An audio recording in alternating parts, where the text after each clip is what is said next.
వైష్ణవి ఏం చెప్తుందా అని చూస్తున్నారు. జరిగిన ఇన్సిడెంట్లన్నీ సందీప్ దగ్గర తాను పని చేసిన పెళ్లి ఆగిపోయిన విషయం, వాళ్ళ నాన్నకు యాక్సిడెంట్ అయిన వీడియోతో సహా చూపింది. ఇదంతా సందీప్ ట్రాప్ అని వెంటనే పసిగట్టేశారు జయదేవ్ గారు.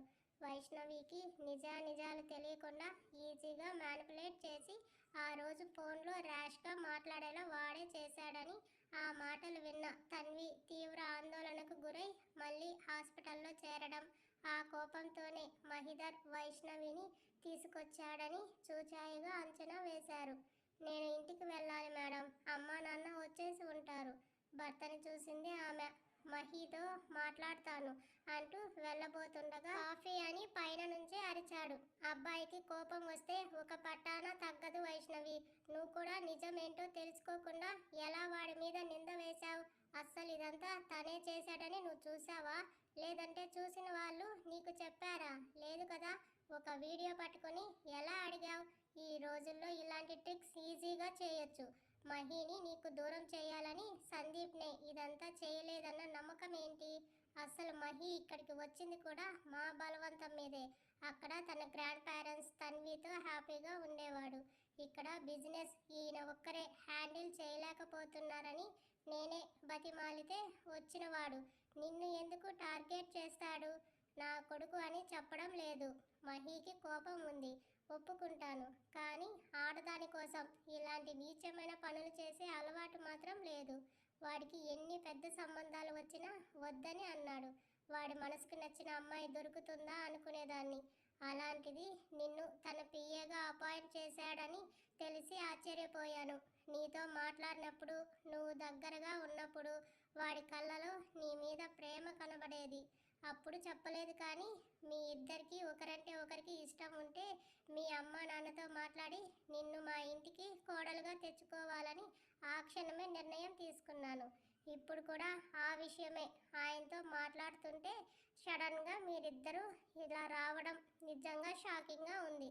తను తొందరపడిందా? నిమిషం మైండ్ బ్లాక్ అయిన ఫీలింగ్ ఆమెలో. మహిధర్ కళ్ళలో తన మీద ఉన్న ఫీలింగ్ అతను తనతో చెప్పకపోయినా తెలుసుకోలేనంత చిన్నపిల్ల కాదు కదా. మామ్! మహిధర్ అరుపు పైనుంచి. వైషు వెన్ను జల్దరించింది అతని బేస్ వాయిస్కి. 2 నిమిషాల్లో కాఫీ తెచ్చి వైష్ణవి చేతుల్లో పెట్టి వెళ్ళి వాడికి ఇచ్చి రమ్మా. కాస్త కోపం తగ్గాక మీ ఇంటికి మేము కూడా వచ్చి జరిగింది మీ వాళ్ళతో చెప్పి పరిష్కారం ఏంటో అడుగుదాం అంది. మా అమ్మ చంపేస్తుంది మేడం అంది చిన్నగా నవ్వి. వైష్ణవి తల నిమిరి, ఇప్పుడు నువ్వు మా ఇంటి కోడలివి. నిన్ను ఎవరైనా మీ అమ్మ అయినా సరే అంటే ఊరుకోను నేను అంది. నేను మీ అబ్బాయిని పెళ్లి చేసుకోలేదు. ఆమెలో రోషం. మరి వాడు ఎందుకు అలా అన్నాడు? ఏమో, నాతో ఎప్పుడు సంతకం పెట్టించుకున్నాడో తెలీదు. ఏముంది తల్లి, వీడియోలో మహి లేకపోయినా కనబడ్డాడు. అలాగే నువ్వు సంతకం చేయకపోయినా చేసినట్టు వాడు చూపించాడు. మనుషుల్ని మార్చేసే టెక్నాలజీ ఉన్నప్పుడు చిన్న సంతకం ఫోర్జరీ చేయడం పెద్ద కష్టమా? అందరూ తెలియగలవాళ్ళే, నేను తప్ప అనుకుంటూ ఆమె చెప్పడంతో కాఫీ తీసుకుని మహిధర్ గదిలోకి వెళ్తే తన మేనేజర్కి కాల్ చేసి కారు పంపి వైష్ణవి పేరెంట్స్ని ఇంటికి తీసుకుని రమ్మని చెప్పారు జయదేవ్ గారు. పని చేయని మెదడుతో మరబొమ్మలా వచ్చిన వైష్ణవి వీడియో కాల్లో మాట్లాడుతున్న మహిని చూసి డోర్ దగ్గర ఆగిపోయింది. గది మొత్తం పరికించి చూసింది. కలిగిన కుటుంబాల్లో ఉండే అధునాతన అంగులతో చాలా ఫోర్స్గా కాస్ట్లీ ఫర్నిచర్తో మంచి ఇంటీరియర్ డిజైన్తో ఉన్న గది చూస్తూ తనకు ఆ గదిలో అడుగు పెట్టే అధికారం కూడా లేదనుకుని బయటే నిల్చుని డోర్ తట్టింది. తన్వి లేచాక మాట్లాడతానని గ్రానీకి చెప్పి ఫోన్ పెట్టాక ఇటు తిరిగి వైష్ణవిని చూశాడు. బయటే ఉంది. లోపలికి రా వాయిస్ పెంచాడు. ఆ కమాండింగ్కి అడుగు లోనికి వేసింది. కప్పు అతనికి ఇచ్చి వెను తిరుగుతుంటే బల్లున పగిలి ముక్కలైన శబ్దం. ఆమె కాళ్ళ ముందు ఖరీదైన కాఫీ కప్, అందులోని కాఫీ చల్లా చెదురుగా పడిపోవడంతో మహిని చూసింది. క్లీన్ చేయి అన్నాడు. పిచ్చిగా చూసింది. Do what I say, quick. Room మెస్సీగా గలీజ్గా ఉంటే నాకు చిరాకు. ఫాస్ట్గా క్లీన్ చేయి అని టవల్ తీసుకొని షవర్కి వెళ్ళాడు. మొన్నటికి మొన్న ఉన్న సాఫ్ట్నెస్, పొలైట్నెస్ మహిధర్ కళ్ళలో మాటల్లో లేవని ఈజీగా గ్రహించి పనమ్మాయి చేత క్లాత్ ఇంకా ట్రే తెప్పించి ఫ్లోర్ క్లీన్ చేస్తుండగా టవల్తో వచ్చాడు. వెళ్ళిపోదామని చూసిన ఆమెకు ఆ ఛాన్స్ ఇవ్వకుండా లాక్ చేసి, ఎక్కడికే నా నుంచి తప్పించుకోవాలని చూడకు. వృధా ప్రయాస అంటూ తడి తలని ఆమె ముఖం మీద విదిలించేసరికి నీటి తుంపర్లు పడి అందంగా ఉంది ముఖం. అతన్ని ఏదో అడగాలని కళ్ళలో ఆరాటం. అది సెన్స్ చేసినా పట్టనట్టుగా నా వైఫ్ అయ్యావని లగ్జరీ లైఫ్ ఉంటుందని అస్సలు ఎక్స్పెక్ట్ చెయ్యకు మై డియర్ వైష్ణవి.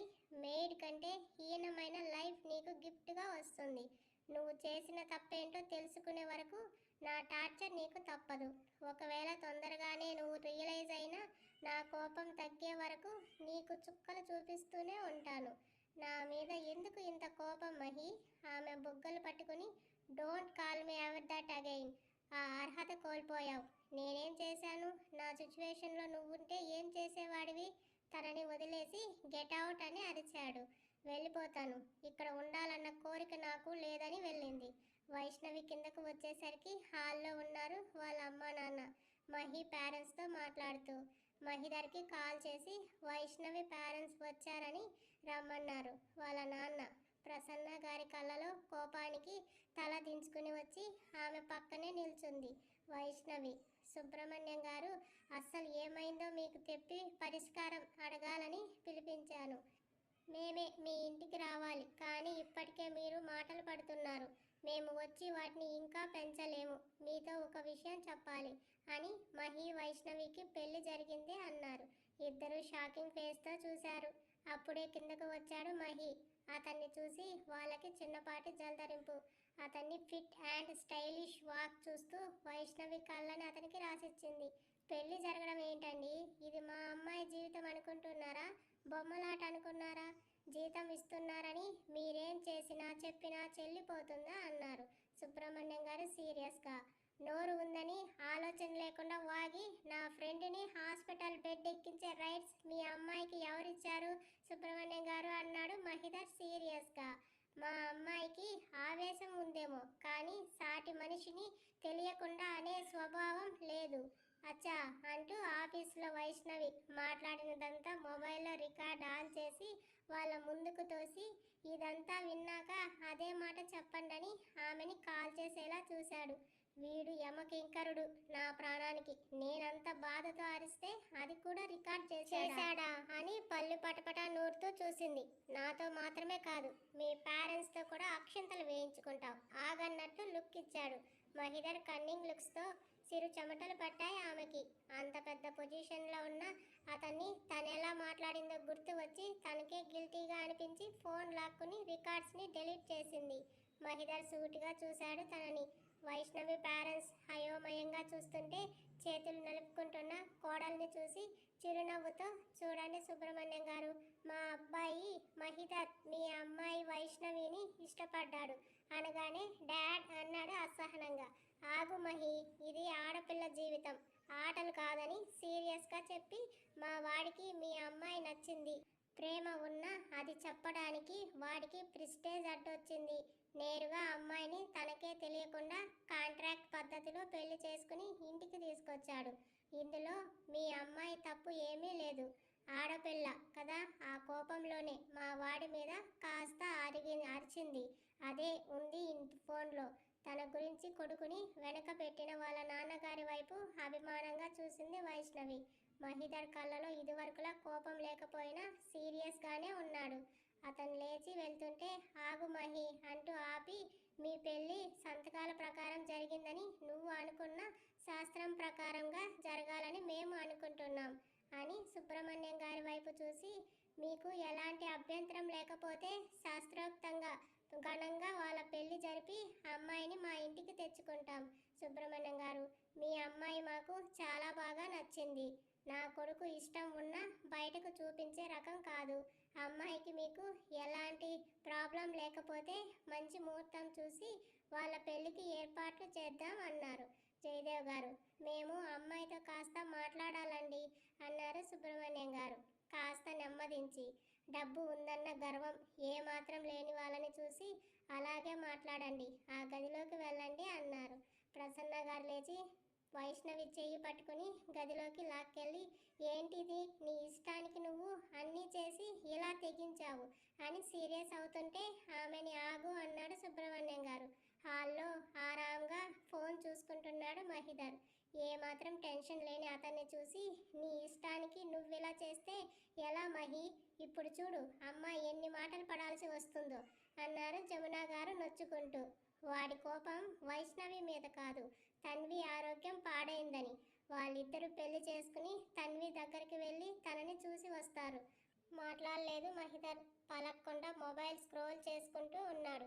సైలెంట్గా ఉన్నాడని ఇక ఎక్కువ కదపలేదు. వాళ్ళు కూడా సుబ్రహ్మణ్యం గారి నిర్ణయం ఏంటా అని వెయిట్ చేస్తున్నారు. అమ్మా ఇదంతా నాకు తెలియదు.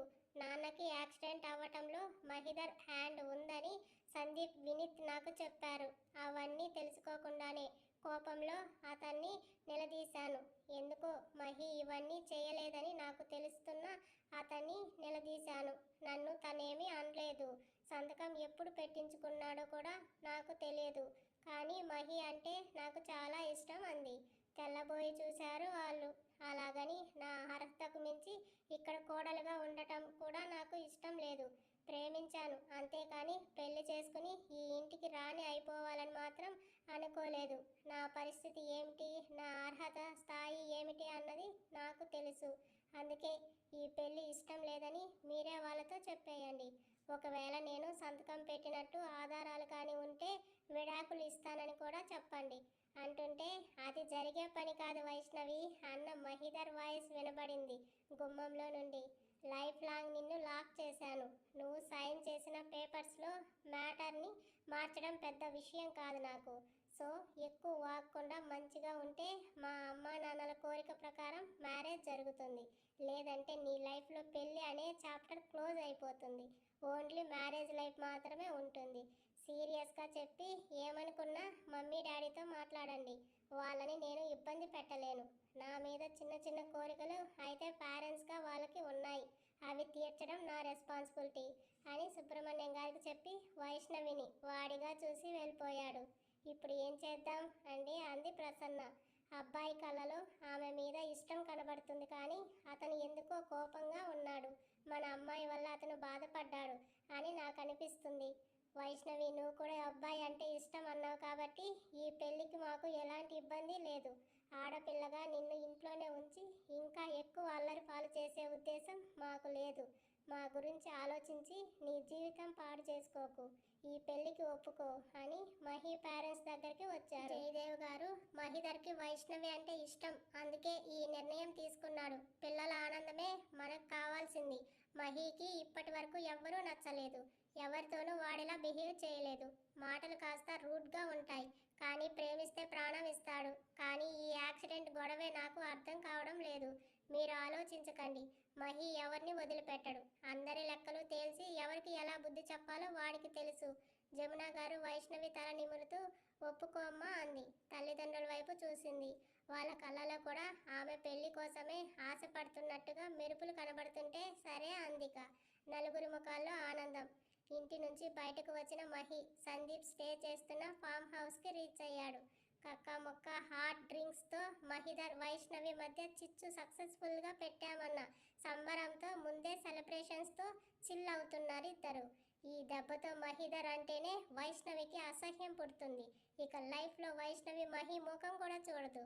కొన్ని రోజులు పోయాక తనతో నేను క్లోజ్ అయ్యి నా వైపు తిప్పుకుంటాను అన్నాడు సందీప్ పెగ్గు వేస్తూ. కానీ వైష్ణవి నమ్ముతుందా? వైష్ణవి అన్ని మాటలు అంటే మహిధర్ ఊరికే ఉంటాడా? మంచింగ్ అందిస్తూ అనుమానంగా అన్నాడు వినీత్. నీకెందుకు ఆ డౌట్ వచ్చింది? పళ్ళు బిగబట్టి అడిగాడు సందీప్.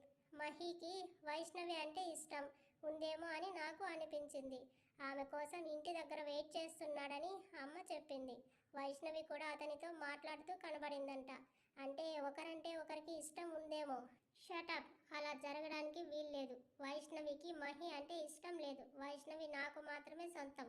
కాదని వాడిని ప్రేమించినా పెళ్లి చేసుకున్నా చూస్తూ ఊరుకోను. ఊరుకోకపోతే ఊరేసుకొని సావరా. ఆ వాయిస్కి షాక్ అయ్యాడు సందీప్. ఎదురుగా ఉన్నాడు మహిధర్. అతన్ని అక్కడ చూడగానే మైండ్ బ్లాక్ అయింది ఇద్దరికి. పెళ్ళేంట్రా, శోభనం కూడా అవుతుంది.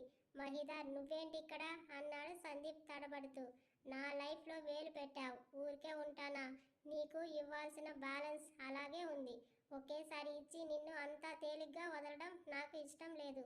సో ఇకపై ఇన్స్టాల్మెంట్లో అన్నీ సెట్ చేస్తాను అంటూ పారిపోయి వెళ్ళబోతున్న వినీత్ కాళ్ళకి చేతిలో ఉన్న రోప్ విసిరి వెనక్కి లాగాడు. సందీప్ మాత్రం గోడకేసిన సున్నంలో అతుక్కుపోయాడు. పెళ్లికి 2 కుటుంబాల నుంచి గ్రీన్ సిగ్నల్ రావడంతో వైష్ణవి నీ చేత్తో ఏదైనా స్వీట్ చేసి తీసుకురామ్మా, నోరు తీపి చేసుకుందాం అన్నారు జమున గారు. నేనా అని అంది. మేం లేనప్పుడు నీ భర్త కోసం వంట చేయలేదా? ఇప్పుడు మా కోసం స్వీట్ చేయలేవా తల్లి? ఆమె అనగానే కూతుర్ని ప్రసన్న గారు గుర్రుగా చూస్తుంటే చప్పున వంటింట్లోకి వెళ్ళింది. మెయిడ్ను అడిగి పాలు పంచదార వార్మిసెల్ తీసుకుని పావు గంటలో పాయసం చేసి బౌల్స్లో తీసుకుని వచ్చింది.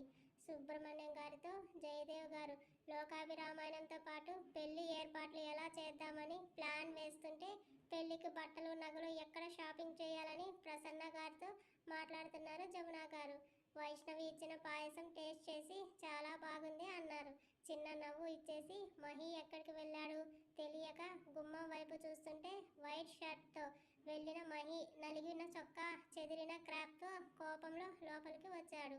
అతన్ని చూడగానే ఏదో జరిగిందని మాత్రం అర్థమైంది ఆమెకి.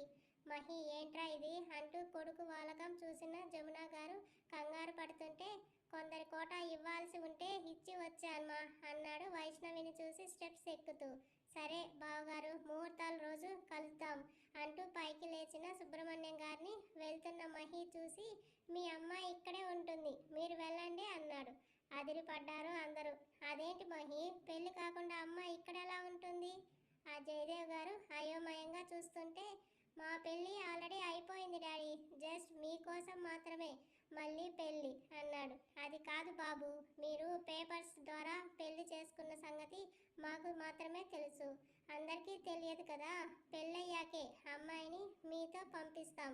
కుదరదు మహి, నో డాడ్, తను ఈ క్షణం నుంచి ఇక్కడే ఉండాలి అని వెళ్ళిపోయాడు గదిలోకి.